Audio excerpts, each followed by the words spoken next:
bertanggung jawab dan kerjasama secara mandiri, berpikir logis dan demokratis. Nah, oke, lanjut. Meningkatkan pengetahuan dan keterampilan serta menghargai karya artistik, budaya, dan intelektual. Itu merupakan contoh tujuan OSIS. Selanjutnya, fungsi OSIS. Oke, fungsi yang pertama, fungsi bagi sekolah. Jadi OSIS itu dapat memperbagus nama sekolah, memperbaiki nama sekolah itu lewat kegiatan-kegiatan yang udah dibikin OSIS. Dan secara gak langsung OSIS itu naikin kreativitas para siswa. Contohnya ngikutin lomba di luar sekolah. Yang kedua, fungsi OSIS bagi pengurus OSIS. Contohnya ketua OSIS, seorang ketua OSIS yang banyak sekali mendapatkan fungsi dan pengalaman yang dia dapatkan dan berpengaruh pada dalam dirinya sendiri. Lanjut, fungsi selanjutnya, belajar bertanggung jawab. OSIS itu punya tanggung jawab di masing-masing jabatannya. Yang kedua, menjadi contoh bagi siswa lain. Anggota OSIS harus baik dan harus menjaga sikap. Secara tidak langsung, OSIS jadi pusat perhatian oleh seluruh siswa, dewan guru, dan anggota-anggota OSIS lainnya. Yang tiga, belajar dan pengalaman berorganisasi. Pengurus dan anggota OSIS banyak belajar di OSIS dengan kegiatan-kegiatan dan pengalaman yang mereka rasakan. Nah, kegiatan-kegiatan itu yang sudah dijalankan dalam periodenya, maksudnya dalam waktu per waktu yang sudah dijalani. Secara nggak langsung mereka merasa kualitas diri mereka itu bertambah.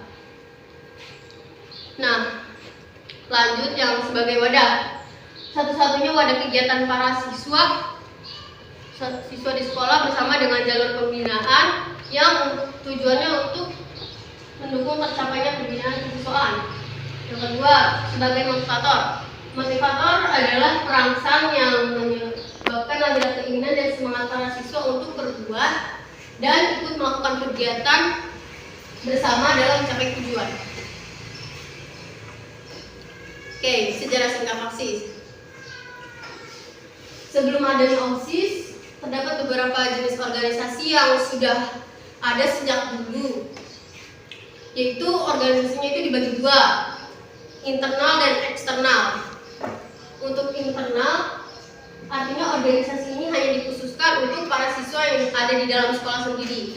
Nah, organisasi eksternal artinya anggota berasal tidak hanya dari sekolah. Jadi organisasi tersebut itu isinya tuh organisasi yang dari dalam sekolah, yang dari luar sekolah juga dia masuk dalam organisasi eksternal. Nah, masalah ini itu ada di organisasi eksternal. Pada masa itu, sebagian organisasi eksternal ini memiliki muatan politis, di mana kendali organisasi yang megang itu, yang tangannya yang megang itu bukan ada di dalam sekolahnya, melainkan di luar sekolahnya.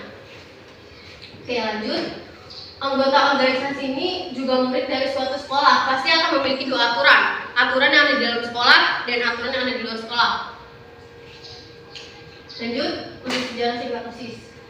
Nah, di periode 1970 sampai 1972, para pemimpin mulai sadar dan peduli untuk persatuan di antara siswa dan menghindari kemungkinan konflik. Nah, dengan semangat para pemuda dibangunlah organisasi yang disebut Organisasi Siswa Intrasekolah.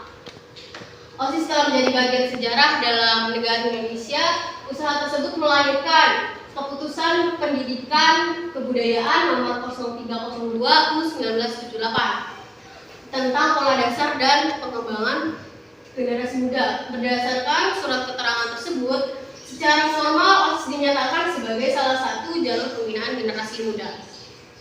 Lanjut. Oke. Dalam OSIS juga ada anggota OSIS. Anggota OSIS yang kita udah bilang itu isinya seluruh siswa yang ada di sekolah. Lanjut.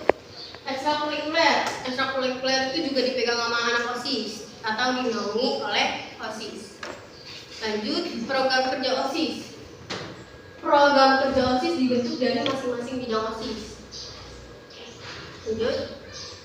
Feedback pengurus OSIS. Feedback itu apa, Kak?